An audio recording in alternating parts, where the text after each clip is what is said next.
You've been giving away your power your whole life. Every time you reacted to someone who did not deserve it. Every time you explained yourself to people who were never going to understand. Every time you tried to prove your heart to those committed to reading you through their own wounds.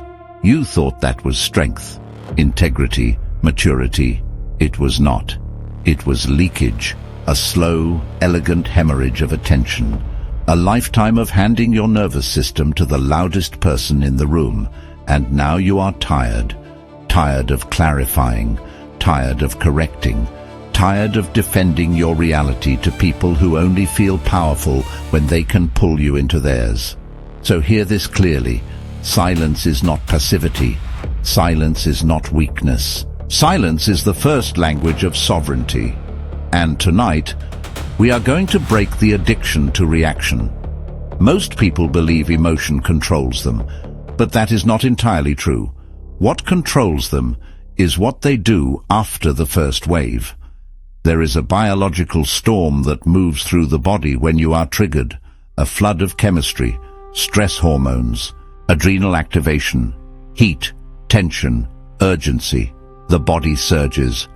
But if you do nothing, if you do not feed it with thought, if you do not replay the insult, if you do not rehearse the scene, if you do not begin making more toast, that first chemical wave passes, usually fast, far faster than your mind wants you to believe. The problem is not the first 90 seconds. The problem is what the ego does with them. The ego narrates, replays, interprets, expands. It takes one spark and builds a furnace. This is what I mean by making more toast. The trigger happens once, but the mind keeps toasting the same slice. Again, again, again. And then people say, I couldn't help it. No, you helped it grow. That is the brutal distinction. Between stimulus and story, there is a fracture of time, a microscopic gap. And in that gap lives your fate.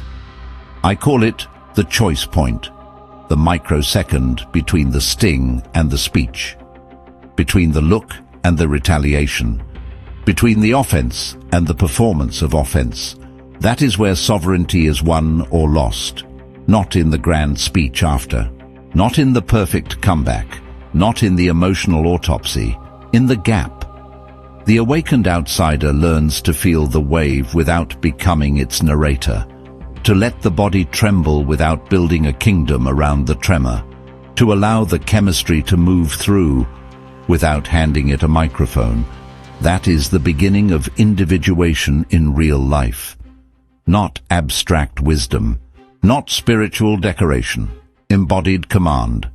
So the next time you feel the surge, do not confuse urgency with truth.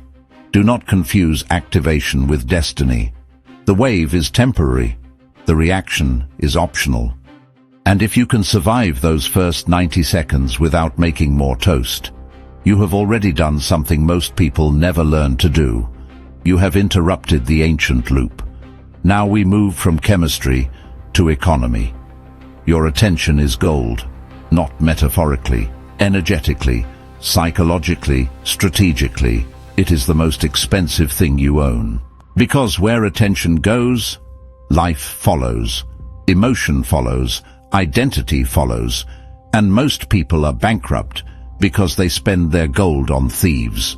Every time you obsess over a critic, you make them wealthy. Every time you replay an insult from an enemy, you deposit value into their account. Every time you center your inner world around someone shallow, hostile, manipulative, or emotionally chaotic, you fund their importance with your own life force. And then you wonder why you feel depleted. Because attention is not free. It costs blood. It costs mood. It costs energy. It costs time you will never recover. This is why the silent strategist guards attention like gold. Not because they are cold, because they finally understand price. They understand that a weak person does not always need access to your body to disturb your peace. They only need access to your focus. And if they can get you to rehearse them, fear them, resent them, Explain yourself to them. They have already entered the treasury. That is why reaction is so dangerous. Reaction is unauthorized spending. You tell yourself you are setting the record straight, but often you are just purchasing more disturbance. The awakened outsider must learn a harder law. Not everything deserves your gaze. Not everything deserves a thought. Not everything deserves emotional investment simply because it knocked at the door. If your attention is gold, then some people are too spiritually poor to be allowed near it. Let them starve. Let them talk to the version of you that no longer answers. Let them throw stones at the mountain and call the echo a victory. A mountain does not apologize for its shape because a hiker finds the path too steep. Remember that. Your life becomes what you repeatedly fund. So stop enriching enemies. Stop financing confusion. Stop investing in emotional debt. Guard your attention like gold, because whoever controls your attention controls the climate of your soul. Now we come to the part most people fear. Silence. Real silence. Not wounded silence. Not passive-aggressive silence. Strategic silence. Machiavelli understood something primitive in human beings. People can tolerate conflict more easily than they can tolerate ambiguity. Conflict gives them structure, roles, meaning, a script. But silence removes the script. And when the script disappears, the insecure mind begins to rot in uncertainty. This is why silence is the most aggressive move, when it is clean. Not loud aggression, not theatrical aggression, psychological aggression, because silence creates a vacuum, and the human mind hates vacuums. It rushes to fill them with anxiety, with projection, with paranoia, with fantasy. This is the shadow mirror effect. When you do not react, when you do not explain, when you do not rush to clear up their confusion, you become a mirror for everything they are trying not to face. Their insecurity, their need for control, their dependence on feedback, their unlived life, their hidden flaws. People hate mirrors that do not flatter them. They hate stillness that makes their own mud look dirtier. That is why being ignored feels mind-breaking to so many, because the brain goes into overdrive. What are they thinking? Did I lose? Are they angry? Do they know something? Why aren't they reacting? And because there is no answer, the mind begins inventing them. This is the puzzle with no solution. Silence turns the other person inward, and if their inner world is unstable, they will experience your stillness as domination, because it is.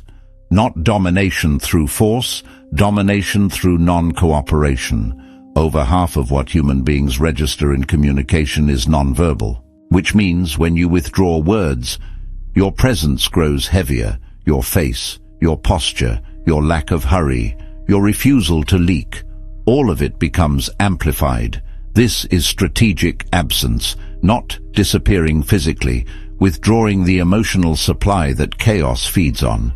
And when you do this well, something remarkable happens. The other person begins fighting themselves, which is always better than fighting you. So do not underestimate silence. Silence is not an empty room. Silence is a room where other people finally hear themselves.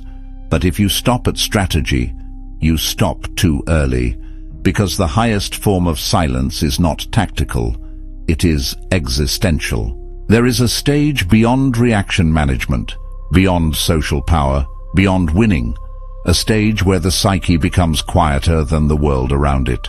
Call it the Sophia stage, a mature wisdom, a consciousness that has suffered enough to stop worshipping disturbance. Here, you no longer need every conflict to resolve in your favor. You no longer need every distortion corrected. You no longer need to win the room to remain whole. You become a clear, quiet space.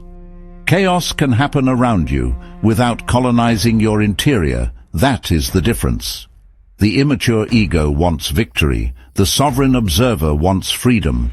And freedom requires a strange understanding. That, in the deepest sense, nothing the crowd says can touch what you are unless you invite it inward. This is where the Alan Watts perspective becomes useful. Act as if nothing matters in the cosmic sense, not because life is meaningless, but because ego drama is smaller than it appears. The insult, the misunderstanding, the gossip, the social bruise, seen from a higher altitude. It is weather, passing weather.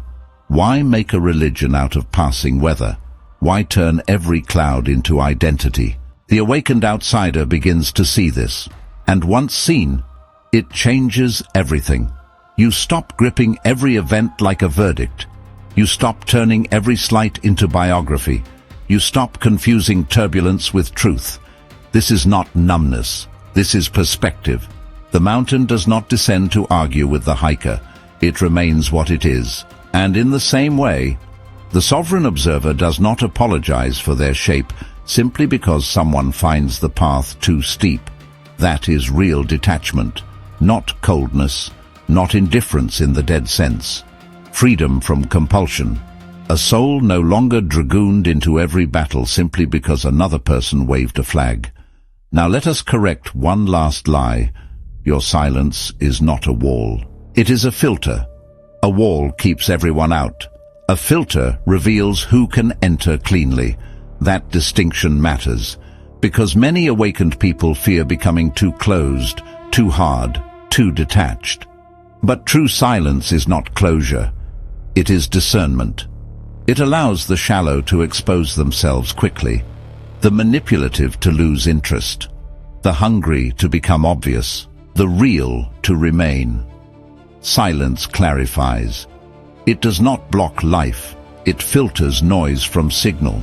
So if people call you difficult to read, let them struggle.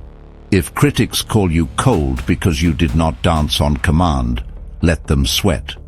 If those addicted to access become offended by your restraint, let them reveal themselves in the discomfort. Their agitation is information, and your stillness is the instrument that uncovers it. So this is your invitation. Exit the loop of explaining, the loop of defending, the loop of reacting to people who are never worth the cost of your chemistry. Let them misunderstand, let them project, let them invent stories to fill the silence you no longer break for free. You are not here to rescue everyone from their own shadow mirror. You are not here to donate your nervous system to the loudest person in the room. You are not here to become smaller just because someone else finds your stillness intimidating. You are the mountain now, and mountains do not react to every echo, they remain. If you are one of the silent strategists, if you know your silence is not fear but filtration, not withdrawal but command, not a wall but a sovereign boundary, drop the word sovereign in the comments, a signal that you have exited the loop of reaction and claimed your peace.